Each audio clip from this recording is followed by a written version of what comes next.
55페이지 조합. 조합을 설립하려면요. 토지 소유자 몇 명이에요?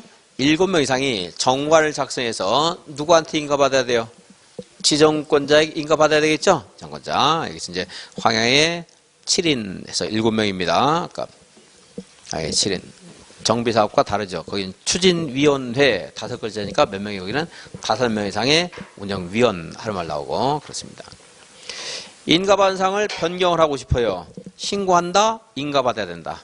인가받아야 됩니다. 그런데 경미한 사항을 변경할 때요. 신고만 해도 되겠죠? 주된 사무소 소재지를 변경하거나 공고 방법을 변경한다. 이것들은 여러분들의 권리관계에 직접 영향을 주겠어요? 안 주겠어요? 안 주겠죠? 그러니까 이런 것들은 이제 신고만 해도 됩니다.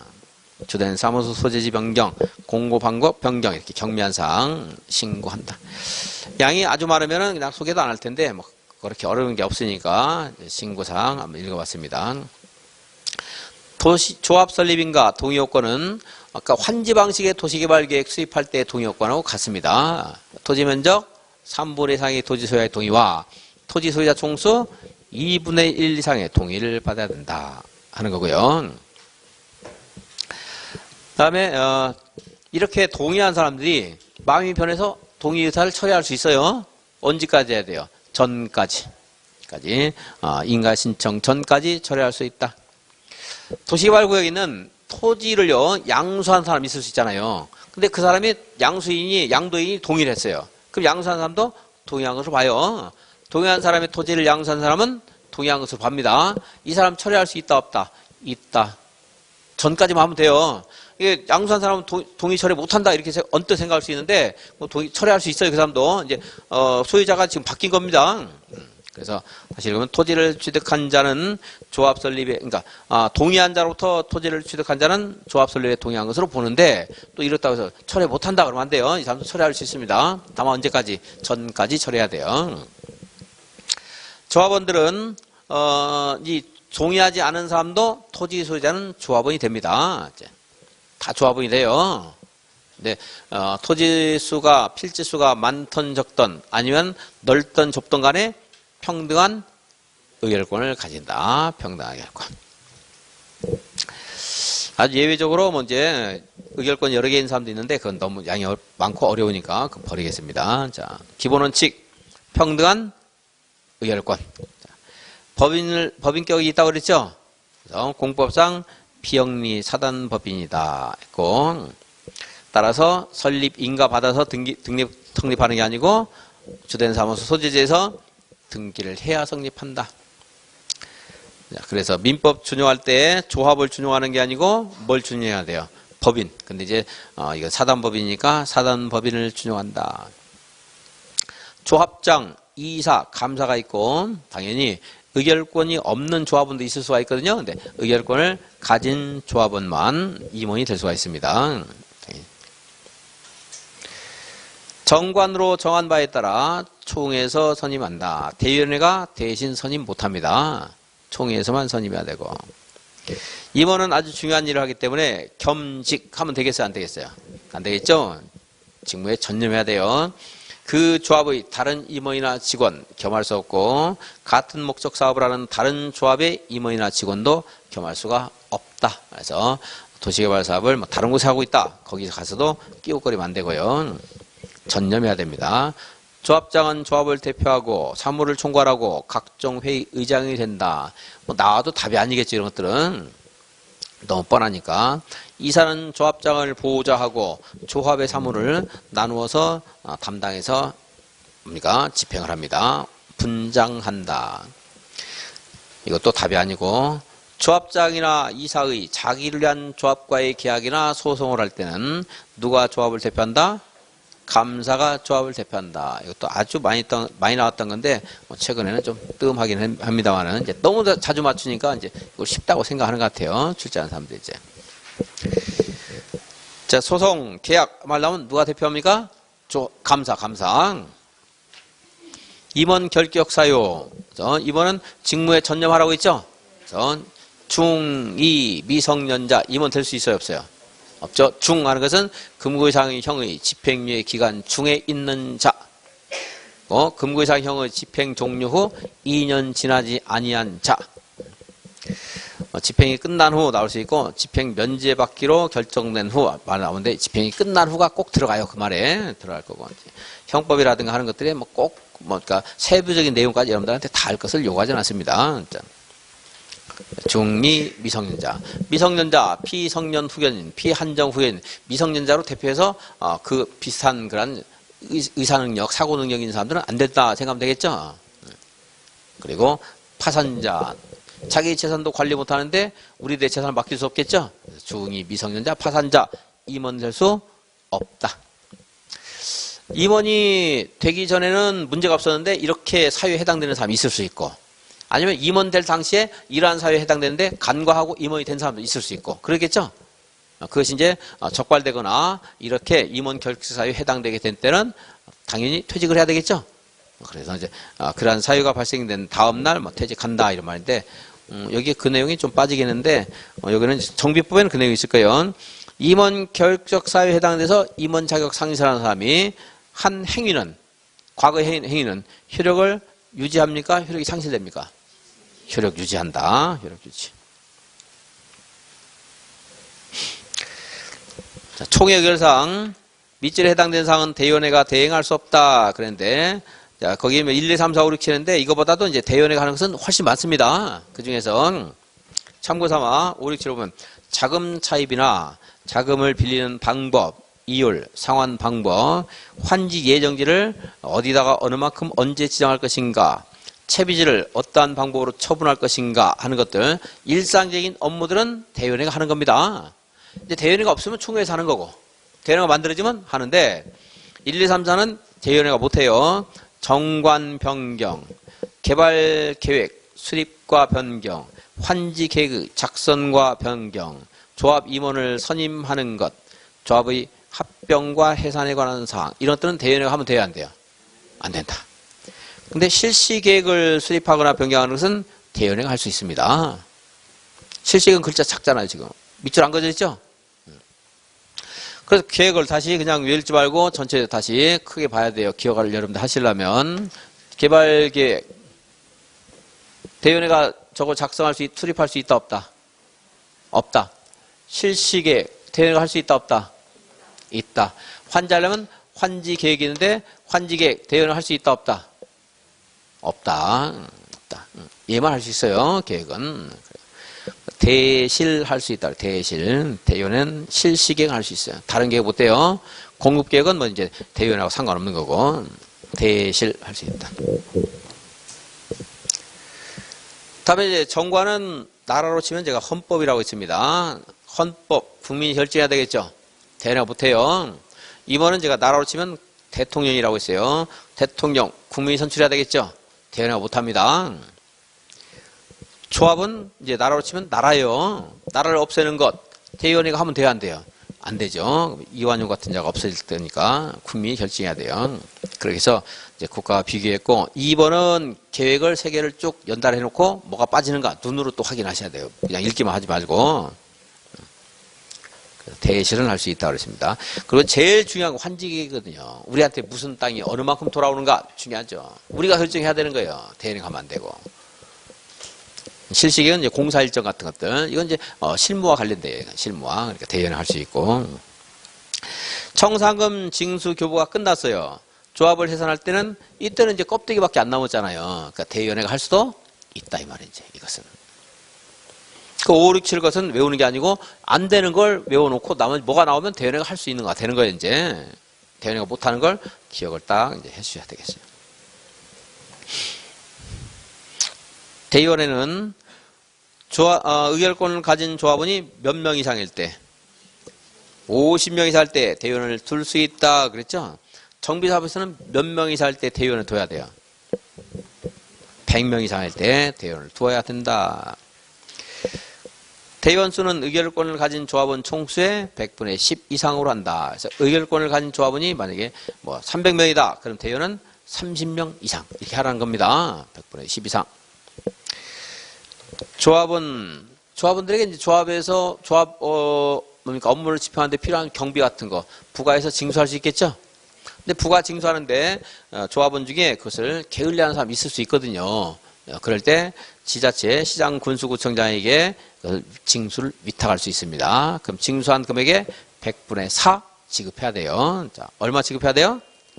100분의 4. 40억 징수에 100분의 4인지 10억 징수에 너무 어렵네. 10억도 100억 징수했어요. 얼마 지급해야 돼요? 4억. 100분의 4입니다. 100분의 4. 그거 하나 기억하시면 되겠고. 이제 실시계획.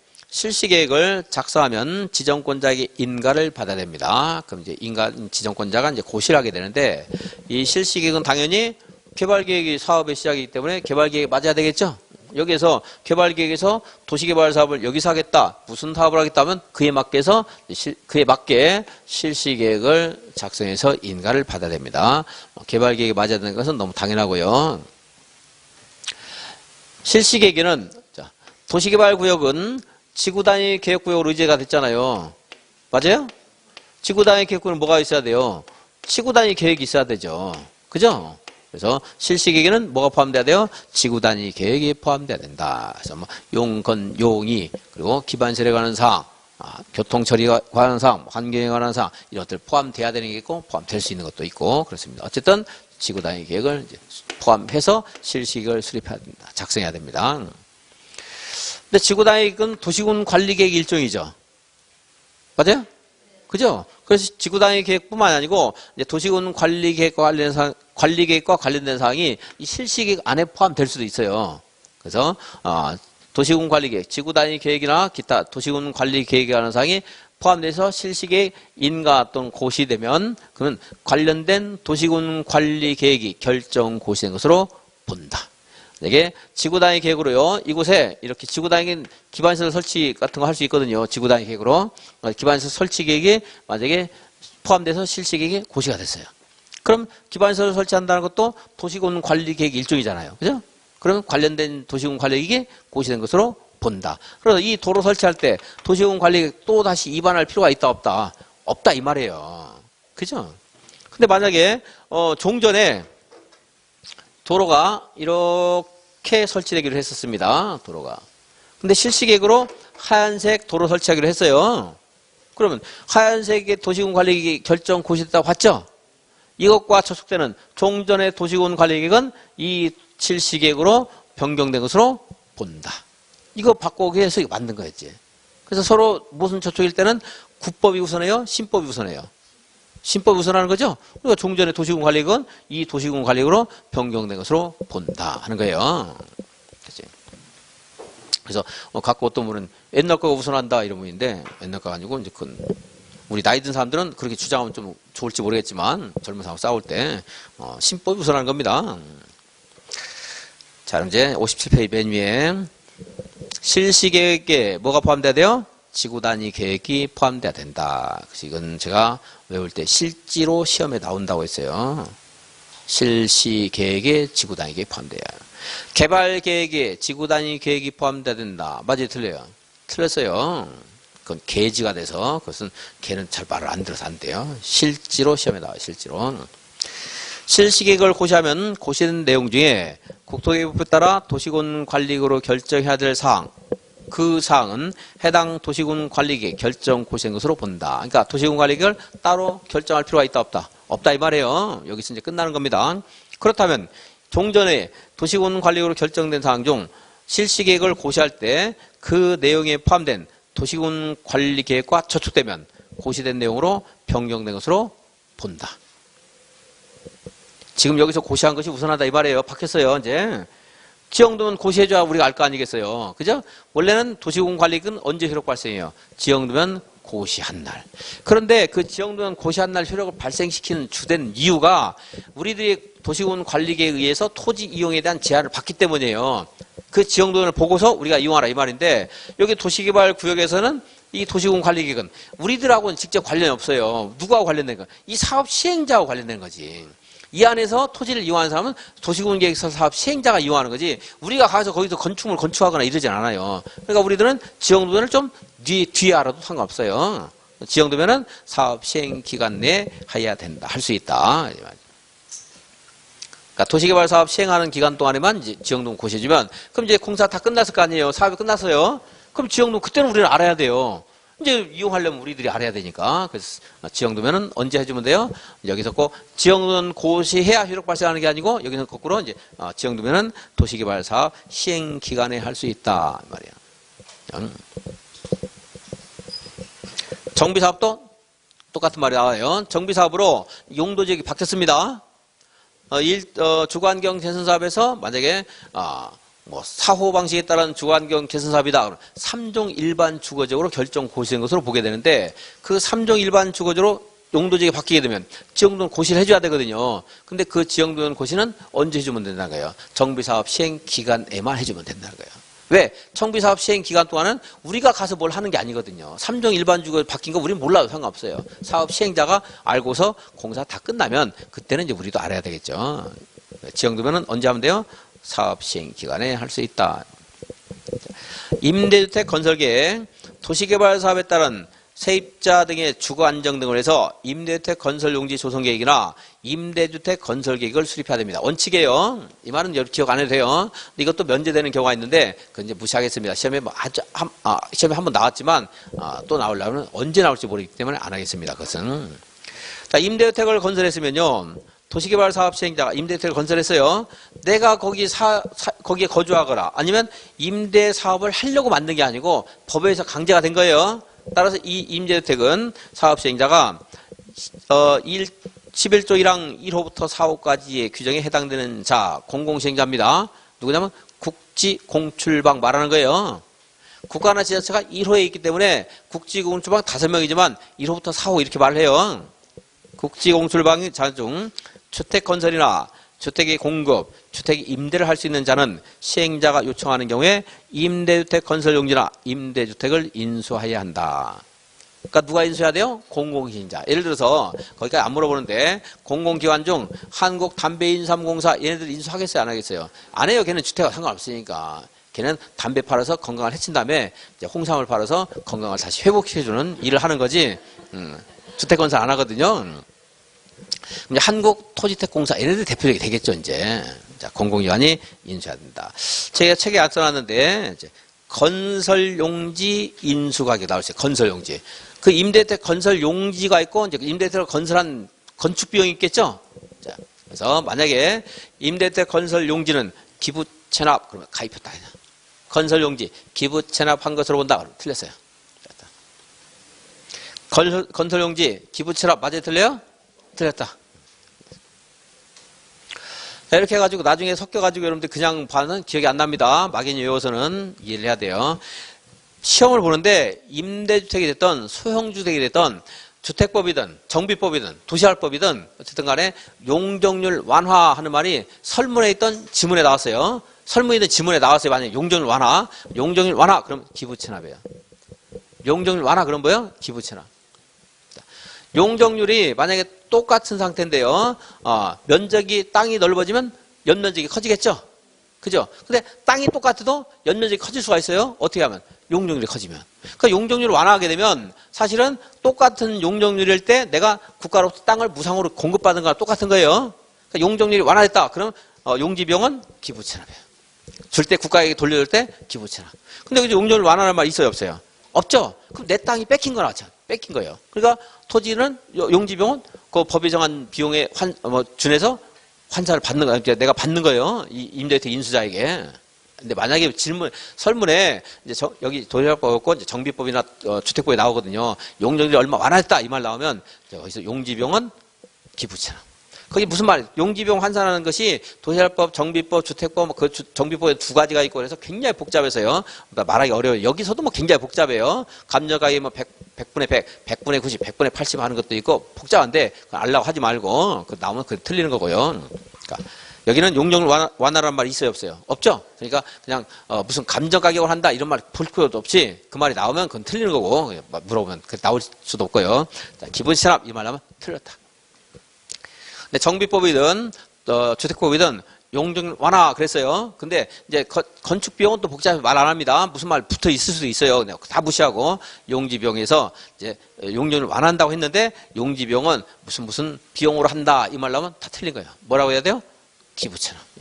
자, 이제 거기는 하나 했습니다. 그게 이제 이 도시개발법, 정비법, 주택법에서 가끔 나오는데 그게 꽤 빈도수가 꽤 높은 편이에요. 근데 그때 물어볼 때 그 기부 체납이 답이 될 가능성도 한 10%쯤 돼요. 10%.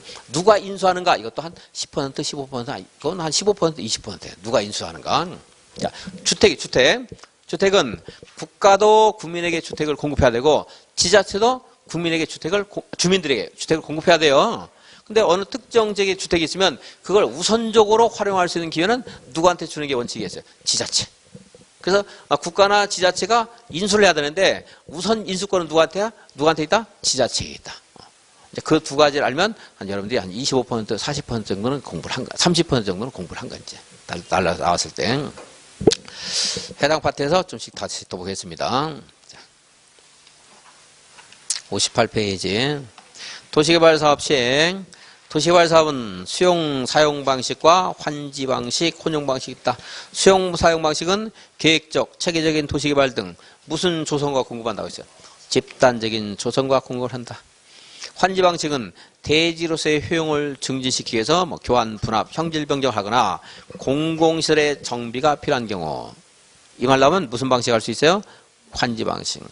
땅값이 너무 비싸요. 무슨 방식? 환지 방식. 혼용 방식은 분할 혼용, 미분할 혼용. 전 어려운 거 아니니까 읽어보시고 이거 가지고 답이 됐던 것 같아요. 작년인가. 사업 시행 방식을 정했다가 이것이 계속 가는 게 아니고 상황이 변하면 변경할 수도 있겠죠. 처음에 수용하기로 했는데 갑자기 땅값이 폭등하는 경우 있을 수 있어요. 그럼 그 부분에 대해서 환지 이렇게 할 수도 있잖아요. 그죠? 근데 환지를 하려면은 기본적으로 뭐가 필요해요? 토지 소유자 동의 받아, 동의. 그래서 토지 소유자들이 야 이거 환지 방식 하니까 내가 이제 동의해줬어요. 이제 그래서 내가 땅을 받는 거잖아 지금. 그래 동의를 해줬더니 갑자기 느닷없이 수용한대요. 그럼 안 돼요. 근데 수용을 하기로 했다가 이제 그 토지 소유자 동의를 받아서 환지로 바꾸는 건 됩니다. 그래서 공공시행자가 수용 사용 방식을 하기로 했다가 전부 환지 방식으로 하는 것 가능해요. 공공시행자가 혼용을 하기로 했다가 전부 환지로 하는 것 돼요. 그리고 누가 됐든 간에 수용을 하기로 했다가 혼용하는 것 됩니다.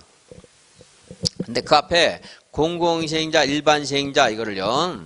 뭐 해마다 나오면 꼼꼼해서 이걸 가지고 또 한 30분 강의를 해서 기억하게 해야 돼요. 근데 그게 아니거든요. 근데 그걸 앞에 있는 말 바꾸면은 여러분들이 한 번 읽어서는 해결이 안 돼요. 정리가 안 됩니다. 그러니까 어떻게 해야 돼? 그럴 때는 그 앞에는 버리고 뒤만 본다. 자, 공공시행자인데 무시하고요. 걔네들 어쨌든 수용에서 환지로 바뀌면 가능하다. 환지에서 수용으로 바꾸면 돼요, 안 돼요? 안 돼요, 안 된다. 자, 그리고 이렇게 바꿀 때도 환지가 적용되는 지역에 토지 면적 3분의 2, 토지 소유자 총수 2분의 1 동의 받아야 돼요. 근데 누가 사업 수행자 할 때는 동의 필요 없어요. 국가나 지자체가 할 때는 동의 안 받아도 되고, 그렇지 할 때는 다 동의 받아야 됩니다. 그래서 자 1번 보면 다시 공공시행자 읽지 말고 수용 방식인데 환지로 바뀌었잖아요. 전부. 되죠? 2번은 혼용인데 전부 환지로 됐잖아요. 되겠죠? 일부 수용이 있던 부분이 환지로 되는 거니까. 3번은 전부 수용인데 혼용됐잖아요. 일부라도 환지가 된 거죠? 만약에 혼용인데 전부 수용이다. 돼요? 안 돼요? 안 돼요. 전부 환지가 혼용으로 바뀐다. 돼요? 안 돼요? 전부 환지인데 혼용으로 바뀌어요. 안 돼요. 전부 환지가 혼용으로 바뀌면 일부가 수용이 되는 거거든요. 안 됩니다. 다음에 이제 수용 사용에서 사업관에서 토지를 수용하려면 공공시행자는 이 요건이 필요 없습니다만 민간시행자는 토지 면적의 3분의 2 이상을 이미 내가 가지고 있어야 돼요. 부족한 3분의 1 이건 수용할 수 있어요. 국가는 그럴 필요가 없죠. 필요한 공익을 위해서 전부 수용할 수 있는데 우리들이 만약에 수용 방식 하고 싶다. 그럴 때는 어떻게 해야 돼요? 3분의 2는 가지고 있어야 돼요. 이미. 그리고 전 토지 소유자 총수 2분의 1 이상 동의 받아야 됩니다. 숫자 구조는 3분의 2분의 똑같아요. 앞에 있는 것이 동의가 아니고 소유라는 말 달라졌는데 그거를 동의라고 안 바꿔요. 그러니까 숫자 구조만 3분의 2분의 1만 정확히 기억하고 있으면 찾을 수 있습니다. 아까 여기서 환지 방식에도 면적 3분의 2 동의와 소유자 총수 2분의 1 동의 받아라 그랬잖아요. 근데 여기는 지금 수용할 때 면적 3분의 1 소유하고 있고 그리고 토지 소유자 총수 2분의 1 동의받으라 해서 그 앞에 있는 표현이 약간 다르지만 3분의 2분의 1만 잘 아시면 되겠어요. 조합 설립할 때도 3분의 2, 2분의 1이었죠? 여기도 3분의 2분의 1. 그런데 50초는 이러한 동의를 받고 수용해야 됩니까? 그냥 수용할 수 있어요. 그냥 수용할 수 있다. 그러니까 50초 알면 한국공사, 지방공사도 알겠죠, 여러분들이. 그래서 그 동의 요건. 이제 이것도 도시군 계획 시설 사업에서도 시행자 지정 요건에서도 비슷한 내용이 있지만 그때는 이러한 동의를 받아야 되는 사람 하는 말 하려면 누구누구를 제외한 자는 받아야 된다 이렇게 써야 되는데 그 제외되는 사람이 너무 많아서 그 내기가 곤란하다 그랬어요. 시험에 낼 수가 없어요, 거기서는. 그래서 거기는 이제 꼭 틀리기만 나오는데 여기는 맞는 말 나올 수 있어요. 토지 소유자가 토지를 수용하려면 사업 대상 토지 면적의 3분의 2 이상을 소유하고 토지 소유자 총수 2분의 1 이상의 동의를 받아야 된다. 이렇게 나올 수 있어요. 여기는 맞는 말로. 보통은 틀린 말 나오지만 맞는 말 나올 수 있어요. 이제. 공익사업법을 준용한다. 토지를 수용할 때 공익사업법 준용하는데 뭐가 있을 때 사업인정 고시예요? 세부 목록 고시한 때. 59페이지. 토지상환 채권 발행하고 싶습니다. 사업시행자가 발행할 수 있는데 지정권자 승인 받아야 돼요. 매수대금의 전부는 안 됩니다. 현금을 일부는 줘야 돼요. 토지사가 원하더라도. 매수대금에 얼마를 지급하기 위해서? 일부를 지급하기 위해서 토지상환 채권을 발행할 수 있고 또 그 토지상환 채권으로 공급하는 토지는 분양되는 토지나 건축물 면적에 얼마를 초과할 수 없다? 2분의 1 초과할 수 없다. 일부 2분의 1이고요. 토지 소유자나 지방이전 법인 등의 민간 시행자가 토지 상환 채권을 발행하려면 지급 보증도 받아야 됩니다. 지정권자 승인도 받아야 되고 지급 보증도 받아야 돼요. 국가나 50초는 지급 보증 받아야 안 받아요? 안 받는다. 그리고 김영식 증권을 합니다. 김영식 다른 데 나오면 다 맞고 무기명식 나오면 한 군데서만 맞아요. 어디서만 무기명식이죠? 도시개발채권. 도시는 밤에 무서우니까 무기를 가지고 다니라 그랬어요. 그러니까 도시개발채권만 무기예요. 다른 데는 무기 있으면 안 돼요. 그다음에 지정권자 승인 말했고 토지상환 채권 이전할 때요. 이전할 때 취득자는 성명과 주소를 토지상환 채권 원부에 기재해 줄 것을 요청해야 된다. 그래서 이전할 때는 어디에 기재해야 돼요? 채권 명부에 기재하는 것은 제3자에 대한 대항력이고 그 원부에 기재를 해야 이전이 됩니다. 그러니까 동그라미 2번에서 이제 토지상환 채권 명부에 김영식이기 때문에 명부에 성명과 주소를 기재해야 발행자 및 제3자에게 대항할 수가 있고 그렇습니다. 이전은 어디에 기재해야 돼요? 원부. 선수금. 시행자는 조성토지나 원형지 대금을 이제 공급하고 돈을 받아야 되는데 뭐 계약금 등 일부 받을 수 있겠지만 그런 것도 하기 전에 전부나 일부를 미리 받는 것 뭐야 무슨 금? 선수금. 선수금 받고 잡아떼고 도망가면 어쩔 거예요. 그러니까 뭘 해야 돼요? 보증서 제출해. 보증서. 50초 도망가요 안 가요? 안 가니까 공공기관이나 50초는 보증 필요 없습니다. 자, 공공시행자는 민간부터 볼게요. 동그라미 이번에 민간 시행자가 만약에 토지 소유자는 이렇게 나올 수 있고 지방이전 법인부터 토지 소유자가 나올 거예요. 자, 아니면 틀리게 하기 위해서 지방공사는 이렇게 나올 수 있어요. 틀리게 할 때. 자, 그러면 이제 선수금을 받으면 선수금 받을 대상 토지를 소유권 확보해야 돼요. 다. 남한테 팔아먹는데 주기도 전에 팔아먹는 건데 확보는 해야 되겠죠. 봉이 김설달도 아닌데 그 사람은 대동강 물을 팔아먹었다는데 어쨌든 자기 거를 팔아먹어야지 남의 거 팔아먹을 수 없잖아요. 소유권 확보하고 그리고 적어도 공사가 100분의 10 이상 진행이 돼야 돼요. 아무것도 안 해놓고 팔 수 없어요. 100분의 10 이상 진행해야 돼요. 저당권 있으면 그 말소해야 되겠죠. 남한테 팔아먹는 건데 깨끗하게 하고 그리고 보증서 제출해라 그랬습니다. 그럼 공공시행자 볼게요. 지방공사는 소유권 100분의 100, 100% 확보할 필요가 있다 없다? 없어요. 100분의 10만 확보하면 돼요. 아무것도 없이 팔아먹을 수는 없어요. 100분의 10 확보하면 얘는 이제 사업을 하는구나 알 수 있잖아요. 사업을 하기만 하면 얘네들은 땅값 받아먹을 수 있어요. 안 도망가거든 지방공사는. 근데 사업도 안 하고 아무것도 준비 없이 선수금 받을 수 없잖아요. 그러니까 100분의 10 소유권 확보해라. 보증서 제출해요 안 해요? 안 한다. 그러니까 그 차이점 알 수 있죠?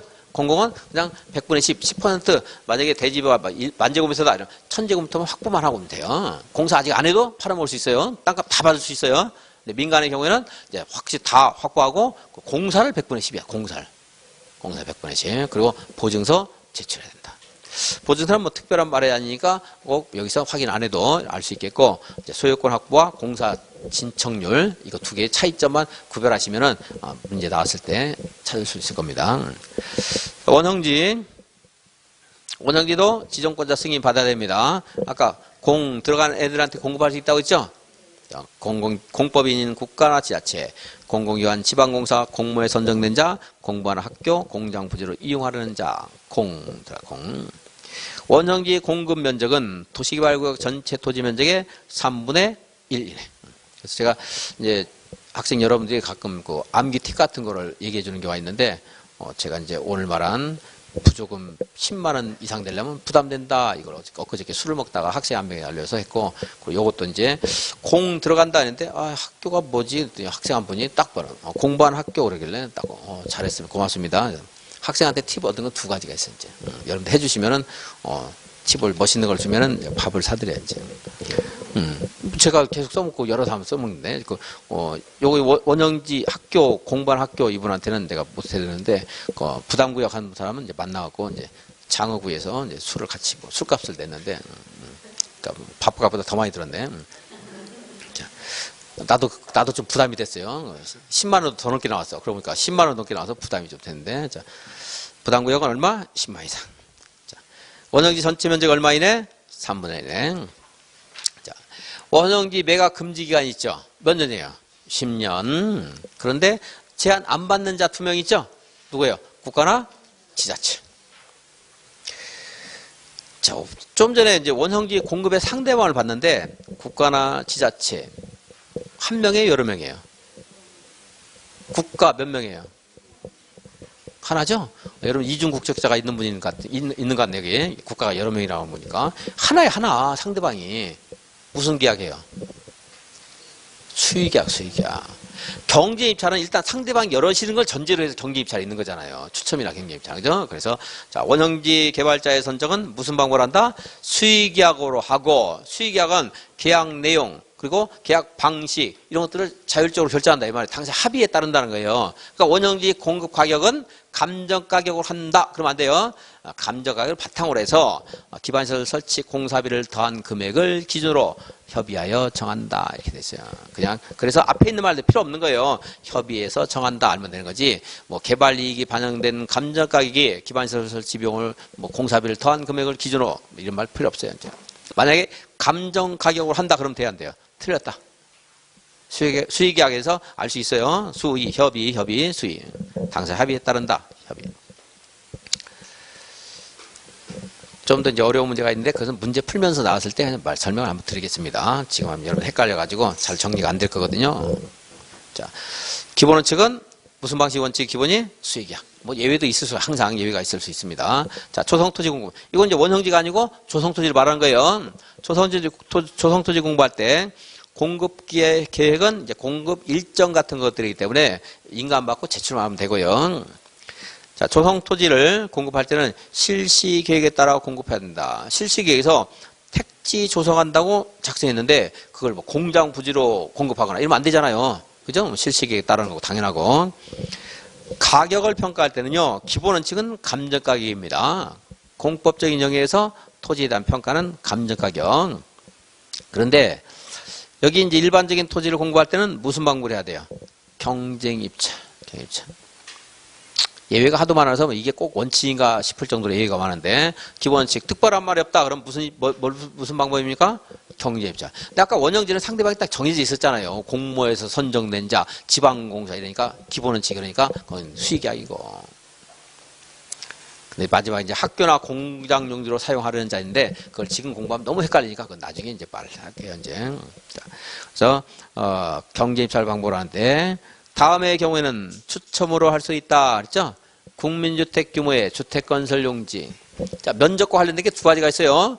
국민주택 규모 이하 주택건설용지. 그리고 330제곱미터 이하의 단독주택 건설용지.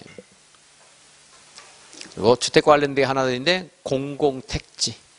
공공택지. 무슨 방법을 한다? 추첨으로 할 수가 있다. 경제입찰 시키면 너무 값이 많이 올라갈 거 아니겠어요. 근데 국민주택 규모 이하의 주택건설 용지 같은 것들은 조금 더 싸게 공급하기 위해서 이것은 추첨으로 할 수 있다는 거예요. 추첨을 해야 된다는 것도 아니에요. 할 수도 있다는 거예요. 추첨으로. 그리고 공장용지 이런 것들 뭐 할 수 있다? 추첨을 할 수 있다. 그런데 그 밑에 네모 보시면 양과로 3번에 수의계약을 할 수 있는 경우가 있어요. 수의계약. 상대방이 딱 정해져 있는 거 무슨 방법을 해야 돼요? 수의계약이잖아요. 1. 학교용지나 공공청사용지 이거 안 읽어도 돼요. 뒤에 있잖아. 일반에게 분양할 수 없는 공공용지를 공공기관 등이 공급하려는 경우 일반에게 공급할 수 없다고 했잖아요. 그러니까 경제입찰이나 추첨을 못할 거 아니에요. 학교용지 그리고 공공청사용지 이거 안 읽어도 상관없어요. 대표적으로 그냥 공공청사용지 읽으시면 되겠어요. 대표형지로. 이제 학교용지는 읽으면 앞에 있는 거하고 헷갈리니까 나중에 이제 원형지에서 말할 건데 걔랑 헷갈리니까 학교용지 보지 말고 공공청사용지 보시면 되겠어요. 그리고 이걸 외워야 되는 게 아니고 뒤에 있잖아요. 뒤에 일반에게 분양할 수 없는 그래 되잖아요. 그러니까 만약에 국립학교 건설용지다. 그럼 일반에게 분양할 수 없는 거고 사립학교 건설용지다. 이건 일반에게 분양할 수 있거든요. 그런 건 경제입찰 시켜야 돼요. 원래. 여기는 이제 뒤에 있는 게 포인트예요. 학교 용지여서가 아니고 일반에게 분양할 수 없기 때문에 그래요. 일반에 분양할 수 없으니까. 존치 않은 시설물 유지 관리에 필요한 최소한의 토지를 그 시설물 유지 관리하는 자에게 공급하는 경우. 상대방 정해져 있잖아요. 도시개발구역에는 뭐 사찰 같은 거 다 허물진 않을 거 아니에요. 그냥 관광지로 놔둘 수 있죠. 그러면 사찰 관리에 필요한 문화재 관리에 필요한 그런 토지를 문화재 관리인에게 공급하는 거 당연히 있을 수 있잖아요. 수익에 할 수 있죠. 또 토지 상환 채권으로 토지를 공급할 때 토지 상환 채권으로 토지를 공급하는 것은 딱 상대방이 정해져 있죠. 원래 내 토지를 매수당한 자, 수용당한 자에게 공급하는 거잖아요. 그 사람이 원할 때만 공급하는 거예요. 토지 상환 채권. 그래서 상대방과 협의해서 가격이라든가 절충해서 공급할 거 아니겠어요. 토지 상환 채권. 토지 이용 가치가 현저히 낮은 토지로서 인접 토지 소유자에게 공급하는 것이 불가피하다고 인정하는 경우. 이게 사업하다 보니까 어떻게 더 필지를 분할하다 보니까 길다랗게 삐뚤삐뚤한 토지가 하나 생겼다고 쳐요. 그럼 일반에게 경제입찰 시켜봐야 안 올 거거든요. 그럼 인접한 토지 소유자에게 그냥 공급할 수도 있겠죠. 수의계약으로. 싸게. 그리고 경제입찰이나 추첨을 했는데 2회 이상 유찰됐다. 그럴 때는 어떻게 할 수 있어요? 수의계약 할 수 있어요. 수의계약. 인기 없는 땅. 이겠죠. 그래서 1, 2, 3, 4, 5번은 뭐 늘상 나오는 거고 1, 2, 3, 4 그 상황을 이해를 해서 찾으면은 여러분들 문장 찾을 수 있고 이거 말고 또 이제 그런 일반적인 의미가 아니고 뭐 숫자 관련된 거 한 번도씩 나온 게 있었는데 그런 것들은 자꾸 양이 추가되고 부담되니까 다 빼버렸습니다. 이것만 잘 알면 거의 찾을 수 있을 거예요. 다음 시설을 설치하기 위해서 조성 토지를 공급할 때는 감정평가한 가격 이하로 정할 수 있다. 그래서 공급 토지는 공급 가격의 평가는 조성 토지의 가격 평가는 감정 평가한다 그랬는데 감정 평가에서 그걸 기준으로 해서 공급하려고 한 거잖아요. 근데 그보다 싸게 공급하면 부당한 혜택이 되기 때문에 문제가 될 수가 있어요. 근데 밑에 있는 내용들 읽어보면 여러분들이 전혀 배가 안 아파요. 이렇게 공부할 때 폐기물 처리설 용지, 학교 용지, 공공청사 용지, 사회복지시설 용지, 임대주택 건설 용지, 도시개발 사업에 따라서 쫓겨난 사람들의 이주단지 조성 용지 이런 것들은 감정가격 이하 공급할 수 있다. 그런데 사회복지사업법에 따른 복지시설 중에 유료사회복지시설을 제외한다 그랬어요. 유료사회복지시설은 이제 아주 비싼 복지시설 같은 거 있을 수 있거든요. 돈벌이용으로 하는 건. 근데 걔네들에게 감정가격 이하로 공급하게 되면 그 사람들 배불리는 거거든요. 그러니까 이것은 감정가격 이하로 공급하면 돼야 안 돼요. 그러니까 유료시설 나오면 안 됩니다. 그래서 사회복지시설 나오면 어디 나오더라도 그냥 이건 맞다, 용서된다, 우대도 좋다 이렇게 생각하면 돼요. 그러면 되는데 유료시설 하는 말은 어디 있는가 몰라도 돼요. 여기서밖에 안 나오거든요. 유료시설 나오면 얘는 조금 혜택을 주면 안 되겠다 하는 취지로 하시면 되겠어요. 그래서 폐교 공복임 해가지고 외우게 됐었는데 뭐 그렇게 굳이 안 외워도 여러분들이 이해할 수 있을 겁니다. 사람들이 이주를 해서 폐교, 폐기물, 학교 그리고 공복임, 공공정사, 사회복지시설, 임대주택에서 폐교해서 공복 상태가 되어서 싸게 줘도 좋다 이렇게 스토리를 만들었었는데 이해를 하시면 충분히 될 것 같습니다. 그래서 다시 조성토지 공급할 때 가격평가는 뭘 해요? 감정 평가. 그럼 이걸 기준으로 해서 어떻게 하는 게 원칙이에요? 경쟁 입찰. 그런데 추첨하는 경우도 있을 수 있죠? 이게 2회 이상 유찰이 됐어요. 그럼 뭐 할 수 있어, 이제? 수익이 할 수 있다. 그 상대방이 제한적인 것들 있죠? 공공생산유라든가, 또 이제 일반에게 분양할 수 없는, 이제 전지의 가치가 떨어지는 토지를 인접한 토지 소유에 공급하는 거, 시설물 관리자에게 공급하는 거, 토지 상환 채권으로 공급하는 것, 이런 것들이 있을 수 있고, 추첨할 수 있는 것들이 있었죠? 주택이 3개고, 공장이 있었어요. 공장. 그리고 주택이 3개가 있는데 2개는 면적 관련돼요. 자, 이런 말들이 자꾸 그렇게 생각해야 돼. 그냥 외워서 안 되거든, 이게. 나중에 섞이니까. 자, 규모 관련된 게 뭐 2개 있었죠? 국민 규모 이하의 주택건설용지, 330 이하의 단독주택용지, 그리고 공공택지. 공공택지는 이제 여기서 나왔죠, 공공택지. 그래서 이걸 싸게 받았잖아요. 이거 싸게 받았죠? 여기에서 주택을 건설하는 사람은 어떻게 해야 돼요? 분양가 상한제가 적용된다잖아요. 자동 적용되잖아요. 이거 싸게 받았을 때 여기 주택건설 사업자 배를 불리는 게 아니고 일반에게 혜택을 주라는 거잖아요. 그러니까 공공택지에서 공동택을 건설한 자는 그 공급할 때 분양가 상한제가 적용된다. 자동 적용. 그리고 이제 주택 가격이 너무 오를 것 같다 할 때는 이제 국장이 지정 공고하는 지역도 분양가 상한제가 적용되는데 여기는 자동 적용이에요. 공공택지. 공공택지는 누가 만든 걸 공공택지라고 해요? 여기는 국지공출방이 만든 거거든요. 국지공출방이 무슨 방식으로? 환지가 아니고 수용 방식으로 조성한 토지. 이게 공공택지. 여기서는 분양가 상한제가 자동 적용되죠. 그러니까 여기도 수용이란 말이 의미가 이제 여기 지금 수용을 공부하고 있잖아요, 우리가. 그러니까 환지 방식은 공공택지다. 맞아요, 틀려요. 틀렸죠. 수용 방식 공공택지 여기서 봤잖아요. 이제 주택법에서 물어본 거예요, 주택법에서. 환지 방식 나오면 안 됩니다. 공공택지. 자, 그다음에 이제 추첨으로 해야 되는 게 하나 있어요. 추첨으로 해야 되는 거. 이건 할 수 있다고 해야 되는 건. 그러니까 싸게 공급하라는 거죠. 그럼 싸게 공급한다는 것은 그거를 분양받는 사람이 굉장히 열악한 환경에 있다는 거예요. 열악한 환경. 그리고 안쓰럽고 안 돼요. 또 안쓰러워야 돼. 2번 안쓰러워야 돼요. 국민주택 규모 이하이면서 분양주택, 임대주택. 뭐가 안쓰러워요? 임대주택. 국지 공출방이 건설하는 국민주택 규모 이하의 임대주택 건설 용지를 공급할 때는 추첨으로 공급해야 한다. 네모 밑에 하나 있죠. 제일 위에 있는 네모 밑에. 거기에 추첨으로 할 수 있는 것 밑에 동그라미 번. 11조 1항 1호부터 4호까지의 공공시행자가 국민주택 규모 이하의 임대주택 건설 용지를 공급하는 경우에는 추첨의 방법으로 분양해야 한다. 이런 때 조문과 몇 조에 따라 막 섞인 거를 제가 문장으로 만든 거거든요. 이 문장 만드는 게 어려워요, 되게. 깔끔하게 만든 편이에요, 제가 아주. 자, 공공시행자는 틀리게 안 할 거예요. 안 합니다. 걔는 이제 틀리게 안 할 거고. 그리고 뭐, 국민주택 규모 이하이고, 무슨 주택 건설할 때? 임대주택. 어떻게 해야 돼? 추첨으로 분양해야 한다. 난 61페이지. 환지 방식에 따른 사업 시행. 자, 환지 방식 사업할 때는 뭐가 있어야 돼요? 이제 환지와 관련된 계획. 환지 계획이 있어야 되죠? 환지 계획. 그래서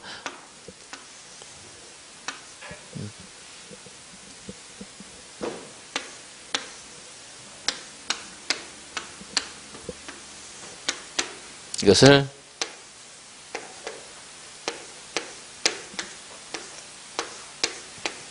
이렇게 이제 여기 있는 토지를 뭐라고요? 종전 토지. 종전 토지를 여기 있는 토지 환지 하는 겁니다. 그래서 원래 이제 비슷한 위치에다가 비슷한 지목을 환지하는 게 원칙이지만 우리 공부를 위해서 일부러 좀 위치를 달리해서 자, 여기 종전 토지가 있는데 이렇게 여기다 주기로 했어요. 이게 뭐가 돼요? 환지. 환지입니다. 그래서 또 이제 환지를 할 때 사업을 하다 보면 이게 전부 환지만 다 주는 게 아니고 그러니까 도로가 없는데 도로 같은 것도 만들 필요 있을 거 아니겠어요. 그죠? 그런 것들을 보류지 그래요. 뭐라고요? 보류지. 뭐 도로만 보류지가 있겠습니까? 그 말고도 여기 뭐 주민센터 용지라든가 학교 용지라든가 하는 보류지 있을 수 있죠. 그건 도시개발구역에 따라서 똑같아요, 달라요? 각기 다르겠죠. 그 지역에 도로가 부족하면 도로 용지의 보류지가 더 많이 필요할 것이고, 어느 지역은 학교는 있는데 주민세대가 없으면 주민세대 용도가 필요할 것이고, 그러니까 보류지는 환지계에서 이제 정해줍니다. 그래서 이제 보류지가 어디에 어느 만큼 있을 것인가 있겠죠. 근데 이 보류지에는 특별한 목적을 가진 보류지가 하나 있어요. 채비지라는 게 있어요. 뭐니까 이거는 사업 경비로 대신 사용할 수 있는 토지에서 채비지 그럽니다. 경비에 대체할 수 있다 그래서 채비지라고 해요. 채비지. 이건 목적이 딱 정해져 있어요. 보류지는 목적이 여러 가지가 있을 수 있죠. 환지계획에서 이제 정해줘요. 근데 보류지는 무슨 목적? 사업 경비로 대체하는 거. 그럼 사업 경비를 누가 부담하는 거예요? 모든 공적인 사업에서 기본 원칙이 시행자. 그러니까 얘는 누가 이제 이걸 가져가야 되겠어요. 시행자가. 그래서 환지 처분 공고일 다음 날 이 환지를 종전토지로 본다 이렇게 말을 해요. 이제 만약에 여기 종전토지 소유자, 여기 소유자가 갑 있고 그리고 여기 임차인이 을이 있었습니다. 그럼 저 사람은 어디에 이제 환지 처분 공고일 다음 날 환지의 소유권과 환지 임차인이 되는 거예요. 그죠? 언제요? 환지 처분 공고일 다음 날. 그럼 저는 이제 종전토지에 있던 갑 그런 소유권에 대해서 여기에는 환지의 소유권의 가치, 권리가 떨어졌다 할 때는 여기서 청산금 결제해서 환지 처분 공고일 다음 날 청산금도 여기서 확정이 되겠죠. 확정이 되면 지급하거나 징수를 하는 거고. 여기 토지 소유관계, 토지의 소유관계도 여기서 확정되는 거고. 권리관계. 여기서 확정이 되는 거죠. 그러니까 환지를 종전토지로 본다 이렇게 말하는 거예요. 부수적인 거니까 여기 확정되고. 청산금도 언제 지급징수하는 거예요? 환지 처분 공고일 다음 날. 나갑니다. 보류지는 환지 처분 공고일 다음 날 환지계획으로 정한 자가 소유권을 취득해요. 이건 여러 가지가 있을 수 있다고, 보류지를. 그죠? 네. 채비지는 환지 처분 공고일 다음 날 누가 취득해요? 시행자가 취득한다. 딱 정해져 있고. 그러니까 이거를 채비지를 환지계획 정한 자가 취득한다. 그러면 안 돼요. 얘는 법에서 시행자가 가져간다고 정해져 있는 땅이고, 이건 이제 그때 다르니까 환지계획 정한 자가 소유권을 취득한다 이렇게 말해요. 사업하는 과정에서 갑이 환지를 처분할 수 있어요, 없어요? 내 땅이 안 돼 어떻게 처분해요? 처분 안 되는 거지. 없죠. 없어요. 환지하고 14일에 등기하면. 그것도 여기 소유권을 여기서 취득하죠. 법률 규정에 따른 물권 변동이기 때문에 등기 안 해도 소유권을 취득해요. 권리는. 근데 처분하려면 어떻게 해야 돼요? 등기해야 처분하잖아요. 갑이 저걸 처분하려면 환지 처분 공고일 다음 날 처분한 것도 아니고, 이건 민법 문제지만 이때 처분한 것도 아니고 등기해야 처분하죠. 여기서 처분할 수 있어요, 없어요? 못하지 당연히. 내 것도 아닌데. 근데 이제 이걸 하려고 하는 거지, 이거. 근데 채비지 용도의 이제 환지 예정지를 정해주면 채비지는 처분할 수도 있어요, 이제. 그때는. 얘는 처분하지, 얘는. 환지 예정지 처분하면 돼야 안 돼요? 안 되는 거예요. 뭔 처분할 수 있어요? 채비지는 처분할 수 있다. 채비지는 이제 특이한 성격이 있는 거죠. 이제 그것도 이제 하는데. 자, 그래서 큰 틀에서 이 환지 계획으로 그래서 환지를 어디다 정할 것인가 어느 만큼, 채비지 보류지는 어디만큼 정할 것인가는 환지 설계를 해야 돼요. 여기서 환지 설계. 그래서 환지 전후에 대비도, 환지 전후 대비도 이런 것들까지는 여기다 이제 다 환지 계획에 있는 거예요. 이제. 그리고 여기는 필지별 어디다가 환지를 정할 것인가, 필지별 환지 명세 있겠죠? 지금 그림에서 다 나온 거예요. 필지별 환지 명세. 그 환지를 하다 보면 아까 청산금 과부족분이 있을 수가 있잖아요. 그죠? 그래서 필지별 또는 권리별, 필지별 읽어도 상관없습니다. 필지별, 권리별, 청산 명세. 이것도 있어야 되고. 혹시 보류지 어디다 어느 만큼 할 것인가, 채비지는 어디에 어느 만큼 할 것인가, 이런 거 있어야 될 거 아니겠어요. 입체환지는 의무는 아니에요. 입체환지를 만약에 한다면 입체환지에 관한 건축계획 이런 것도 있어야 되겠죠. 입체환지에 관한 사항, 아파트 몇 세대를 어느 평수로 할 것인가 하는 내용이 있어야 될 거 아니겠어요. 당연히 입체환지 한다 그러면 입체환지에 관한 사항. 그리고 이제 평균 부담이라든가 비례율 하는 것들 제가 이제 요약 좀 해놨는데 그 공부하면서 한 번씩 읽어보겠습니다. 그냥 뭐 읽어가지고 외우는 건 의미가 없어요. 그러니까 내용을 알아야 되거든요, 여러분들이. 알면은 자연스럽게 난 시험 볼 때 한 70% 정도 머릿속에 떠올라야지. 이해하면. 외우면 뭐 50%도 안 떠올라. 그냥 외워갖고는. 이런 것들이 이제 어디에 있어야 환지 계획이 있어야 됩니다. 작년에 이게 지문 중에 하나 나왔던 것 같기도 하고, 환지 관련 거. 외우는 게 아니고 이렇게 이해를 해야 돼요. 자, 환지 계획. 자, 볼까요? 환지 계획 있나? 환지 설계에서 환지 예정 지도라든가, 이제 어디서 할 것인가 하는 예정지 다 있겠죠? 환지 전후 대비도 등 있어야 되고, 필지별 환지 명세, 필지별 권리별 청산 대상 토지 명세, 채비지나 보류지 명세, 입지환지를 한다면 그 입지환지와 관련된 건축물 명세와 입지환지를 어떻게 할 것인가 하는 방법 등이 있어야 되겠고요. 평균 부담률, 비례율 같은 게 있어야 됩니다. 네. 6번은 평가식인 경우에만 해당되니까 그걸 다 구별해서 기억하는 건 너무 힘드니까 이거는 그냥 꼭 굳이 안 해도 좋겠습니다. 자, 외우려고 하지 말고 그냥 들으면서 그냥 아시는 식으로 공부를 해야 돼요. 근데 이거보다 많은 7, 80개가 있는 것들을 제가 이렇게 소개해서 해주겠냐고요. 안 해죠. 그러니까 그런 것들은. 어차피 여기 개발 계획에도 엄청나게 많은 양이 있거든요. 안 해요. 그러니까 어차피 그거 뭐 외운다고 해서 공부가 되는 것도 아니고 자주 나오는 부분이 아니니까. 자주 나오면 어떻게든 해야 되는데 그렇지 않으니까 안 하는 겁니다. 요거 6개밖에 안 되는데도 이것도 그냥 외워서 기억이 안 되거든요. 자, 환지 계획의 인가. 이건 지정권자가 아니고 누구한테 인가받으라고 했어요. 특별자치도지사, 시장, 군수, 구청장 인가를 받아야 된다. 그래서 이제 환청 이렇게 환청, 환지기획은 구청장, 환청, 지정권자 아니다. 근데 이 자체를 환청처럼 생각해서 지정권자라고 꼭 쓰는 사람이 있어 시험장에서. 그럼 안 되고 누구야? 구청장. 환지 계획의 작성, 환지를 정할 때는 종전 토지와 환지의 위치, 지목, 면적, 토질, 물의 이용 상황, 그리고 현재 이용 상황, 뭐 환경, 그 밖의 사항을 종합적으로 고려하여 정해야 된다. 암기상 아니라고 했죠? 자, 그러니까 토지의 가치를 평가하는데 합리적이고 공정한 것들은 모두 고려하는 거예요. 그리고 그 밖의 사항을 종합적으로 했기 때문에 암기상 아니 이런 것들이 대체로. 네, 이제 저는 시험에서 한번 이렇게 나온 적이 있었거든요.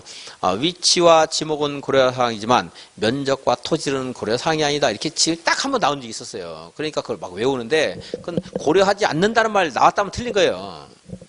고려해야 돼요. 다 적절한 사항 다 고려하는 거지. 뭐 이걸 위지면 토수리완 해가지고 외우는 거 아닙니다.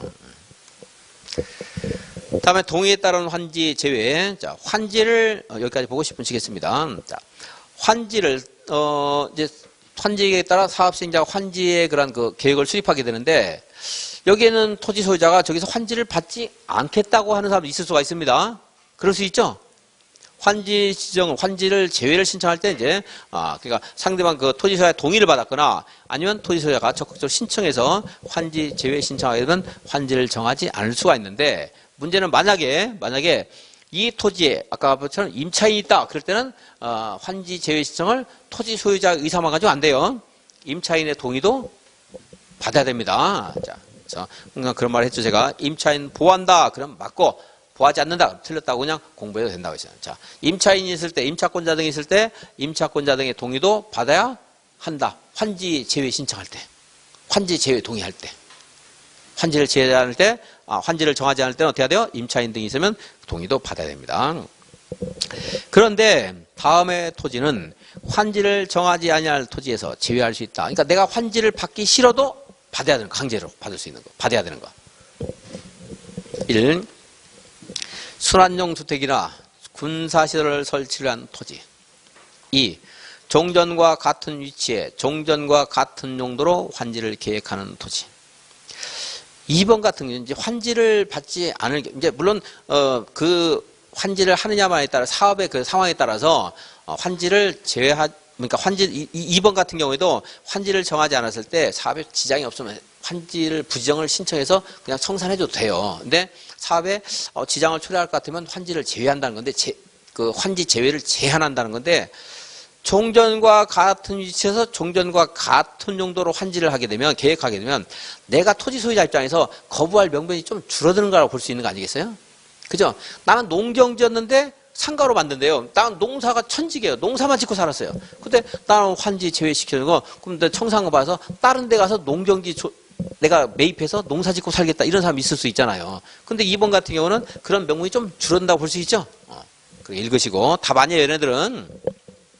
1번 같은 경우는 순환용 주택이나 군사시설 설치를 위한 토지다. 그럼 이것도 공적인 성격이 강하잖아요. 이것도. 이건 해야 되잖아요. 이런 것들. 그러니까 이런 것들도 환지 제외를 인정하는데 좀 뭔가 제한을 둘 필요가 있다 생각하시면 이렇게 되겠어요. 그래서 1번, 2번은 답이 아니고요.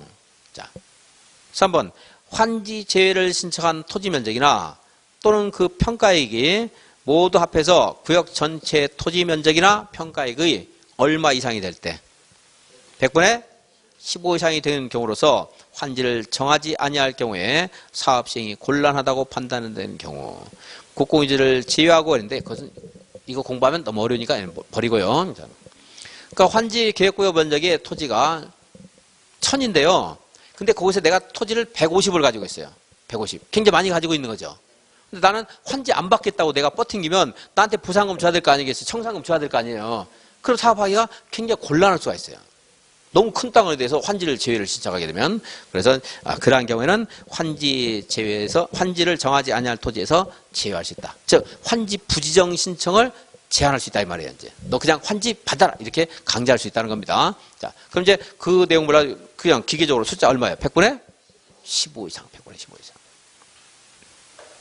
다음에 구역 지정을 위한 공람 공고일 있잖아요. 우리가 앞에서 봤어요? 공람 공고? 그 말 기억 못해도 좋아요. 공람 공고 자꾸 나오는데 이후에 토지 양수 계약을 체결했어요. 그러니까 이 사람은 이제 사업을 시행하기 전부터 거기에 거주하고 있던 토박이가 아니고 여기에 개발 이익을 이렇게 누리기 위해서 갑자기 이제 토지를 매수한 사람이에요. 뭐 꼭 투기인지 아닌지 모르다 투기라고 단정할 수 없겠지만 양수 계약을 체결한 자 이 사람에게도 환지를 정하지 않을 이 사람 환지 부정 신청하게 되면 사업에 지장을 초래할 수 있거든요. 그래서 방해해서 막 돈 같은 거 뜯어내는 경우가 있을 수가 있거든요. 이러한 사람들에게도 환지 그냥 강제로 할당할 수 있다 이 말이에요. 그런데 양수일로부터 3년 지난 경우는 제외한다. 그러면 3년쯤 지났으면 이게 급작스럽게 투기 목적으로 이 사람을 토지를 취득했다고 단정하기는 더 어렵겠죠. 그죠? 그래서 자, 앞에 있는 말 이제 그럼 무시하면 돼요. 100분의 얼마 들어갈 이상일 때 100분의 1. 양수계약 체결하고 몇 년 지났을 때 3년. 이 사람은 이제 환지를 제외할 수 있다는 말이에요. 그죠? 다음 중 환지를 정하지 아니할 토지에서 제외할 수 있는 자가 아닌 것은 하게 되면 이제 순환용 주택 건설하는 경우 제외할 수 있죠. 환지를 강제 할당할 수 있다는 말이에요. 그리고 또 이제 100분의 15 이상 되는 경우 말이 너무 기니까 안 나올 가능성이 있어요. 얘는 나오면 단독 문제로 나오거나 괄호 넣기로 나올 수 있어요. 3번은 너무 기니까. 그리고 종전과 같은 위치에서 종전과 같은 용도로 환지를 정하는 경우 환지를 강제로 할당할 수도 있겠죠. 그 뭐뭐한 후에 양수계약을 체결한 날로부터 3년 지난 경우 이 사람은 강제로 할당 못해요. 그죠? 약간 내용이 다른 거예요. 3년 지난 경우 이 사람은 내가 환지 안 받고 싶으면 안 받을 수 있는 거예요. 그런 식으로 지문에 나올 수 있거든요. 그러니까 100분의 15 3년 지난 경우는 환지를 안 받을 수 있어요. 내가.